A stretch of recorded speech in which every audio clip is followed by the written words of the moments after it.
بھائی کا یہ بتانا ضروری تھا، نوکر سے کہہ دیتے، وہ سامان لا کر یہاں رکھ دیتا۔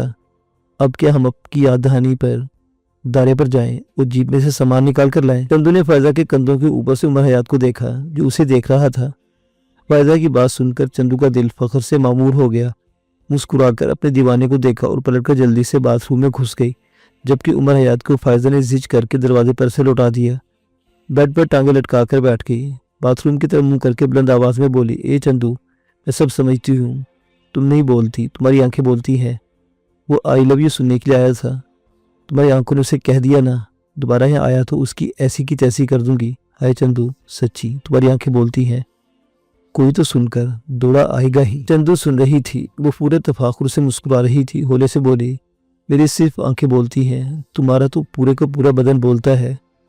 جب سے کمرے میں آئی ہوں سن رہی ہوں، آخر کسی کو تو سننا ہے۔ وہ باتھ روم سے نکلی، بوڑھا نوکر چارے والی پلی میں اس کا جملہ سامان باندھ کر لے آیا، قالین پر رکھ کر پلی فارغ کرنے لگا۔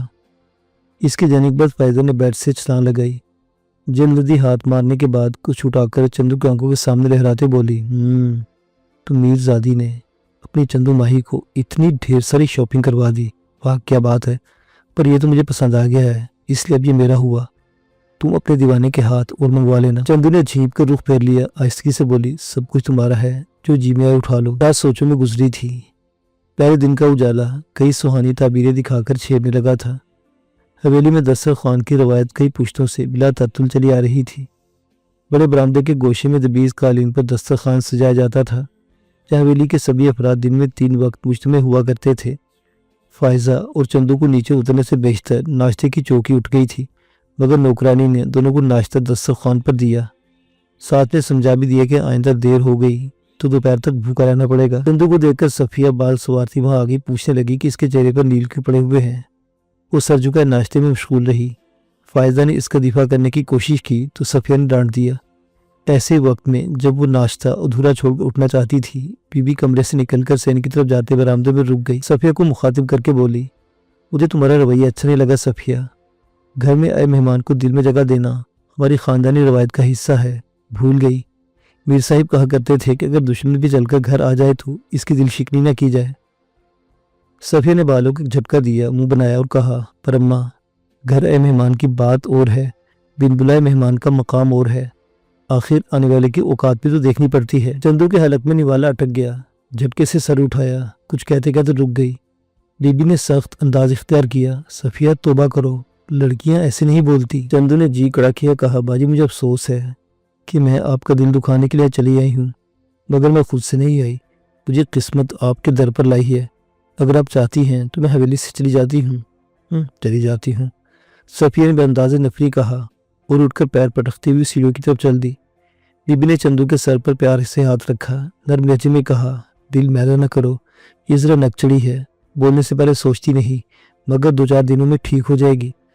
چندو کا دل بجھ سا گیا تھا، قدم قدم پر حیثیت کا تانا جان چیر جاتا تھا اور وہ برداشت کرنے پر مجبور تھی۔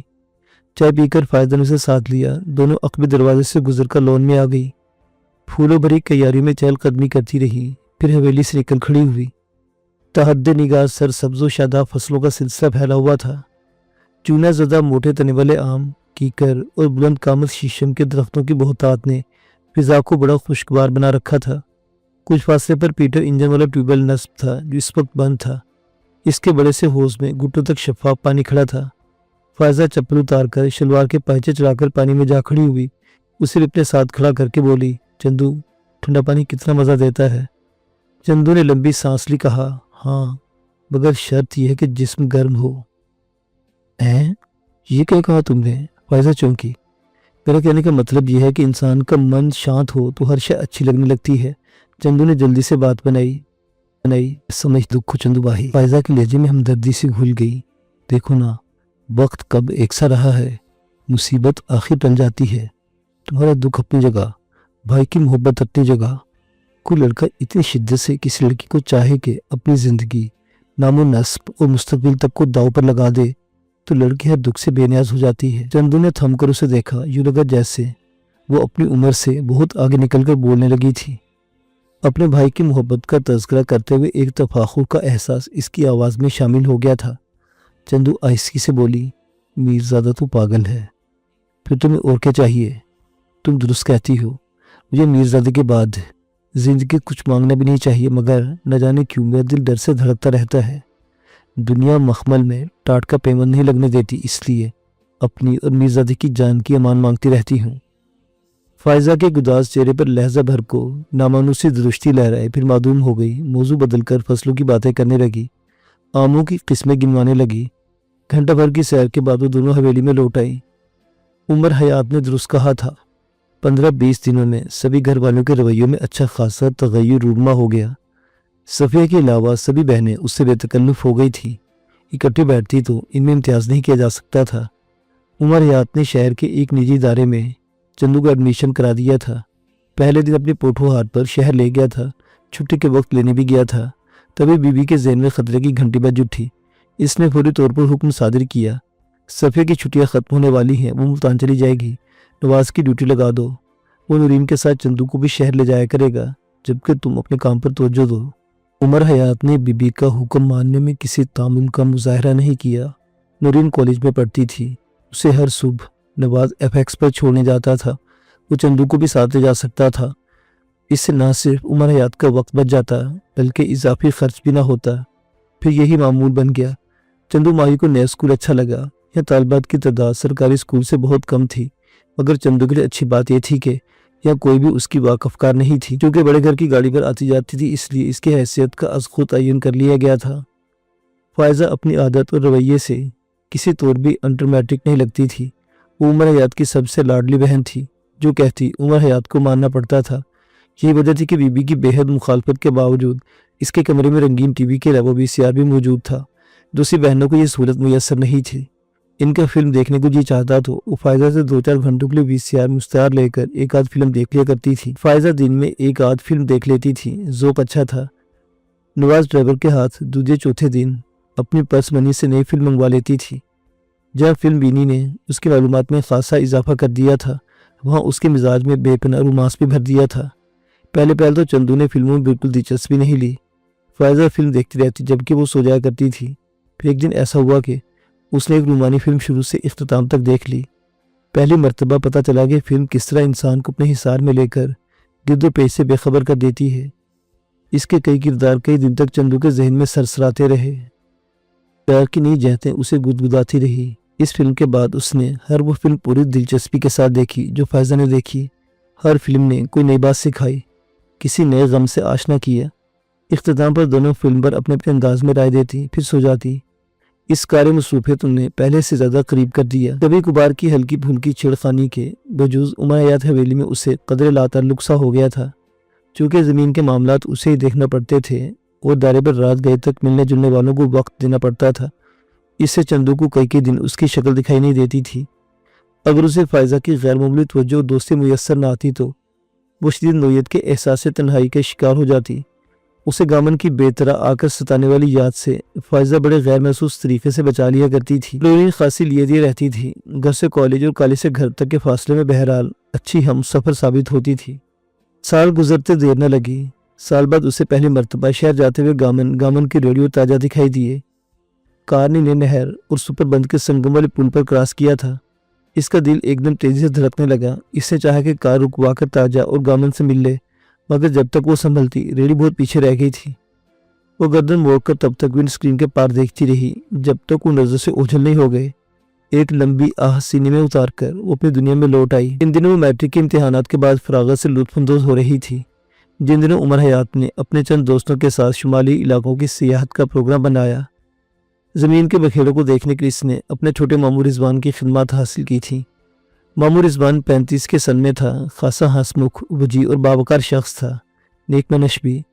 فائزہ سے پتہ چلا کہ وہ 14-15 برس ملتان شہر کے کسی سرکاری اسکول میں پڑھاتا رہا ہے۔ عمر حیات کے علاوہ خاندان بھر میں کسی کو منہ نہیں لگاتا تھا۔ یہی وجہ تھی کہ عمر حیات کی درخواست پر اسکول سے چھٹیاں لے کر حویلی میں آ گیا تھا۔ وہ ہر شام کو دائرے پر بیٹھنے کے بجائے صحن میں چندو اور نوکروں سمیت سبھی افراد کو اکٹھا لیتا۔ بی بھی اپنا بڑا سا موڑا نکلوا لیتی۔ رضوان سب کو مذہب پر بڑے دل آویز لیکچر دیتا۔ اس کی مذہبی معلومات پر چندو حیران ہو جاتی۔ ایسے میں ایک ٹک اس کے خوبصورت چہرے پر سیاہ اور نفیس انداز میں تراشیدہ داڑھی اور محرابدار فراخ پیشانی کو دیکھے جاتی۔ اپنی تعلیمی استعداد کے مطابق کچھ بول بھی لیتی اور پوچھ بھی لیتی، جس کا جواب رضوان بڑے مشفقانہ انداز میں دیتا۔ وہ ابتدائی چند دنوں ہی میں چندو کے دل میں کسی اونچی مسند پر پراجمان ہو گیا اور اس کی دھیمی دھیمی آواز سیدھے دل میں اترنے لگی۔ چندو ہر روز بے چینی سے شام کے ڈھلنے کا انتظار کرنے لگی تھی۔ شاید اس کی تدریس کا اعجاز تھا کہ وہ پنجگانہ نماز ادا کرنے لگی تھی۔ فائزہ پہلے سے ہی اس معمول پر کاربند تھی۔ ایک شام فائزہ نے رضوان کو مخاطب کر کے کہا، ماموں آپ تو پورے مولوی بن گئے ہیں۔ وہ مسکرایا، اس میں کیا مذائقہ ہے؟ بھائی ہر انسان کو پورا نہ صحیح کم سے کم آدھا مولوی تو ہونا ہی چاہیے۔ ہر کلمہ وہ اس قابل تو ہو کہ اپنے مرنے والے باپ کی نماز جنازہ پڑھا سکے، اسے کسی کا منہ تو دیکھنا نہ پڑے۔ میں اسکول میں پڑھانے کے بعد محلے کی مسجد میں امامت اور ہفتہ وار خطابت کے فرائض سر انجام دیتا ہوں۔ صبح دم 20 بچے میرے سین میں چڑوں کی طرح چہکتے ہیں، توتلی موتلی زبانوں سے قرآن پڑھتے ہیں تو ایک عظیم سا سکون میرے دل میں اتر جاتا ہے۔ فائزہ ہنسی، وہ تو ٹھیک ہے ماموں، اگر آپ اپنے لیے کوئی ملوائن بھی تلاش کر لینا۔ وہ مسکرایا، سر جھکا کر کچھ دیر سوچتا رہا۔ ایسے میں اس کے ہاتھ میں پکڑی ہوئی تسبیح کے دانوں کی گرنے کی رفتار دگنی ہو گئی۔ پھر آسمان کی طرف چہرہ اٹھا کر بولا، بیٹیوں کو ایسی باتوں سے گریز کرنا چاہیے، اللہ ناراض ہوتا ہے۔ چندو بولی، ماموں کیا آپ شادی نہیں کریں گے؟ کہا نا۔ نورین نے بات کاٹ دی، ماموں کیا شادی فرض نہیں ہے؟ بیٹی یہ ہمارا موضوع نہیں ہے، ہم جس موضوع پر بات کر رہے تھے آپ اسی سے متعلقہ سوال پوچھیں۔ رضوان نے بڑے پیار سے کہا۔ صاف ظاہر تھا کہ وہ شادی کے موضوع پر بات نہیں کرنا چاہتا تھا۔ چندو کے دل میں ایک بے عنوان سے ہمدردی پیدا ہوئی۔ رات کو فائزہ سے پوچھنے لگی، ماموں رضوان کی اب تک شادی کیوں نہیں ہوئی؟ فائزہ نے کہا، گیس تو کرو۔ وہ سوچ کر بولی، میرا خیال ہے انہیں اپنے مطلب کی لڑکی نہیں ملی۔ فائزہ نے سر ہلایا، نہیں چندو ایسی بات نہیں۔ فائزہ کے لبوں پر آزردہ سے مسکراہٹ ابھری۔ ماموں شہر کے کالج میں پڑھا کرتے تھے، ویسے تو ابھی بڑے ہینڈسم ہیں مگر مولوی بننے سے قابل تو بہت زیادہ ہینڈسم، شوخ اور شرارتی ہوا کرتے تھے۔ خاندان بھر کے لڑکے نے دیکھ کے دل پر ہاتھ رکھ لیا کرتی تھی، مگر پھر ایک ٹریجڈی ہو گئی۔ وہ کیا؟ چندو بیڈ میں بیٹھی۔ وہ شہر کے ایک نہایت قریب خاندان سے تعلق رکھنے والی لڑکی نے ماموں کے دل میں گھر کر لیا۔ وہ سیکنڈ ایئر میں پڑھا کرتی تھی۔ دونوں میں بڑا طوفانی قسم کا رومانس چلا۔ میرے ننیال کو پتہ چلا تو بہت چال آ گیا۔ جانتی ہو کیوں؟ فائزہ نے اس کے تجسس کو ہوا دی۔ کیوں؟ اس نے فائزہ کا ہاتھ تھام لیا۔ اس لیے کہ لڑکی غریب تھی؟ نہیں، فائزہ بولی، بلکہ اس لیے کہ لڑکی کا باپ موچی تھا۔ عمر گیٹ میں تھڑے پر بیٹھ کر جوتے گھاٹا کرتا تھا۔ چونکہ میرا ننیال اونچے نام و نسب والا خاندان تھا، اس لیے وہ کمین کا رشتہ لینے پر موت کو ترجیح دیتا تھا۔ بی بی اماں سمیت سبھی افراد نے ماموں کے خلاف محاذ کھڑا کر دیا۔ نانا ابو نے جوان اولاد کا خیال کیے بغیر انہیں سارے خاندان کی موجودگی میں جوتوں سے پیٹا، گالیاں دے کر گھر سے نکال دیا۔ ماموں نے یہ تضحیک برداشت کر لی، لب پر کوئی شکوہ نہ رکھا اور گھر سے چلے گئے۔ تعلیم چھوٹ گئی، ایک دم امارت سے غربت میں گر گئے۔ اپنی محبوبہ کے پاس گئے۔ تب تک میرے نانا جان نے غریب موچی کو بلا کر اس کی اوقات یاد دلا دی تھی۔ اس نے ماموں کو انکار کر دیا۔ محبوبہ بھی رخ پھیر گئی۔ تب ماموں مجنوں ہو گئے، پاگلوں کی طرح شہر کی گلیوں میں پھرنے لگے۔ اس دوران بوڑھے موچی نے بیٹی کو اپنے بھتیجے سے بیاہ کر علی پور بھیج دیا اور ماموں دل برداشتہ ہو کر گھر سے لوٹنے کے بجائے ملتان چلے گئے۔ چندو بے آواز سانسیں لے رہی تھی، جلدی سے بولو، پھر کیا ہوا؟ فادر نے منہ بھی سورا۔ ماموں بہت دل گرفتہ ہو گئے تھے۔ ملتان میں انہیں سرکاری نوکری مل گئی۔ 12 سال غائب رہے۔ 2-3 سال قبل انہیں نانی اماں تلاش کر کے گھر لے آئی۔ وہ ایک رات گھر میں رہے، پھر واپس چلے گئے۔ اس کے بعد 6 ماہ میں ایک چکر لگا لیتے گھر کا۔ وہ ہمارے گھر بھی آ جایا کرتے ہیں۔ بابا سمیت خاندان کے ہر شخص نے بہت کوشش کی کہ وہ شادی کی رضامند ہو جائے، مگر وہ نہیں مانے۔ شادی کا تذکرہ ہوتے اٹھ جاتے ہیں یا سختی سے روک دیتے ہیں۔ کیا تمام عمر ایسے ہی رہیں گے؟ چندو حیرانی میں اس دکھ سے بولی، لگتا تو ایسے ہی ہے، کیا خیال ہے ہم کوشش کر دیکھیں، ہو سکتا ہے مان جائے۔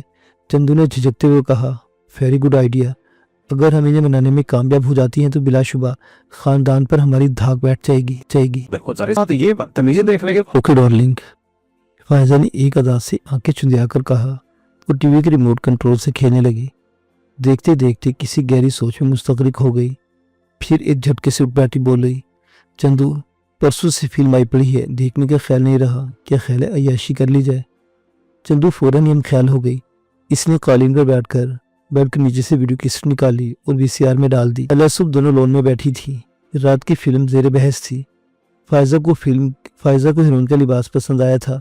چندو کو ہیرو کے بولنے کا انداز اچھا لگا۔ ایسے وقت میں فائزہ کی نظر رضوان پر پڑ گئی۔ حلق کے بل چیخی، ماموں کم آن پلیز۔ وہ حویلی سے نکل کر دارے کی طرف جا رہا تھا، کیکر کی مسواک سے دانت صاف کر رہا تھا۔ آواز سن کر پلٹا لون میں آ گیا۔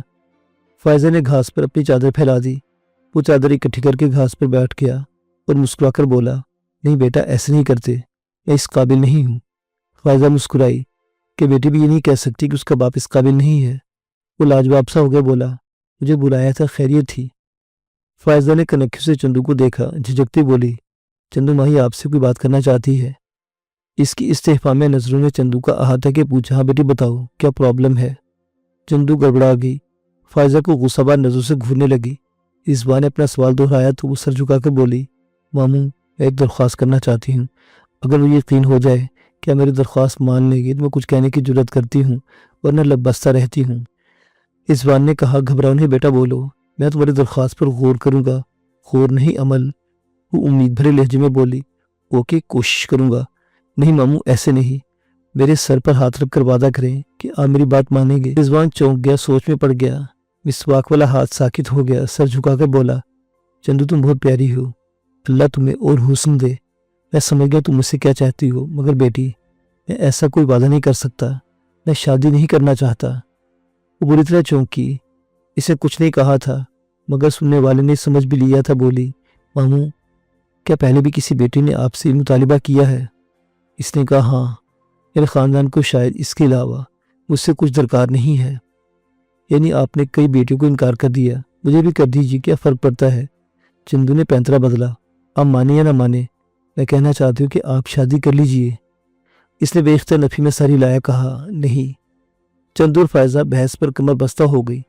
وہ گفتگو میں ان سے ہارنے والا نہیں تھا مگر دم بدم پسپائی اختیار کرتا جاتا تھا۔ گھنٹہ بھر سے زیادہ وقت گزر گیا، دھوپ سر پر آ گئی۔ رضوان لڑکیوں کو مطمئن نہ کر سکا کہ ایک عورت کی بے وفائی یا حالات کی ایک مرتبہ کی بے رخی کو پتھر پر کندھا کر کے تاریخ دنیا ہو جانا چاہیے۔ بے بس ہو گیا اور کوئی جواب نہ بن پڑا تو ایک دم بگڑ کر منکر ہو گیا۔ چندو کا چہرہ دھوپ میں تمتمانے لگا، عارض اور پیشانی پر پسینے کے ننھے ننھے قطرے نمودار ہو گئے اور لب بے حد سرخ۔ ایسے میں اس کا حسن قاتل بن جایا کرتا تھا۔ اس نے تھک کر اپنے ہاتھ جوڑے اور شکست خوردہ انداز میں کہا، ماموں اگر آپ میری بات مان لیتے تو مجھے نئی زندگی مل جاتی، اس خاندان میں مقام مل جاتا۔ اس نے کچھ اس بے بسی سے کہا کہ رضوان دل تھام کر رہ گیا۔ اسے دیکھنے ہی قیامت ثابت ہوا۔ کئی لمحوں تک ایک ٹک دیکھتا رہا، پھر لمبی سانس لے کر بولا، اوکے، اگر تمہاری شادی پر اتنی ہی خوشی ہوتی ہے تو میں سر جھکا لیتا ہوں۔ اچانک دھوپ میں بارش برسنے لگی۔ اس کا چہرہ گل و نور کی اماجیہ بن گیا جو اسے فائزہ کے گلے لگ گئی۔ لرزتی آواز میں بولی، دیکھا فائزہ، ماموں نے میری بات مان لی نا؟ فائزہ کے روم روم سے خوشی پھوٹ رہی تھی۔ بولی، تم بڑی لکی ہو چندو۔ رضوان کی نظر چندو کے خوشی سے دمکتے ہوئے چہرے پر کچھ دیر جمی رہی، پھر ہٹ گئی۔ وہ بھی اٹھ گیا، گراسی پلاٹ سے نکل کر روش پر جا کھڑا ہوا، پلٹ کر دیکھے بغیر بولا، زندگی میں پہلی بار مجھے ہارنے میں بھی لطف آیا۔ دونوں ایک دوسرے کو دیکھا۔ فائزہ بولی، مجھے یقین نہیں آتا کہ ماموں ضد کے یہ بغیر اتنی جلدی مان گئے۔ مجھے تو لگتا ہے کہ تمہارے ننھیال نے آج تک بھرپور کوشش نہیں کی تھی۔ نہیں چندو، ایسی بات نہیں، بابا نے بڑی کوشش کی تھی، 2 دن یہاں رکھا، اس دوران یہی قصہ چھڑا رہا مگر ماموں لاتعلقی سے بیٹھے ہوئے ہوں ہاں کرتے رہے۔ سچ کہتی ہوں، تمہاری آنکھیں بولتی ہیں اور مقابل کو بولنے پر مجبور کر دیتی ہیں۔ چندو نے اس کے گلے میں باہیں ڈالی اور پھر دونوں بی بی اماں کو خوشخبری سنانے اٹھ گئی۔ رضوان کی شادی کے لیے رضامندی کی خبر حویلی میں آگ کی طرح پھیلی۔ رضوان کی دل سے تکریم کرنے والوں کو جہاں خوشی ہوا، حیرت بھی تھی کہ جو بات خاندان کے بڑے نہ منوا سکے وہ چندو نے منا دکھائی تھی۔ فائزہ نے چندو کو کریڈٹ دینے میں رائی بھر بخل سے کام نہ لیا۔ شام کو حسب معمول جمنے والی محفل میں ہمیشہ خاموش بیٹھ کر رضوان کی باتیں سننے والی بی بی اماں بچوں کی طرح خوشی سے چہک رہی تھی۔ دل میں چھپے ہوئے اس کے ارمان لبوں پر مچل رہے تھے۔ اس نے چشمے تصور میں چھوٹے بھائی کے سر پر سہرا باندھ لیا تھا۔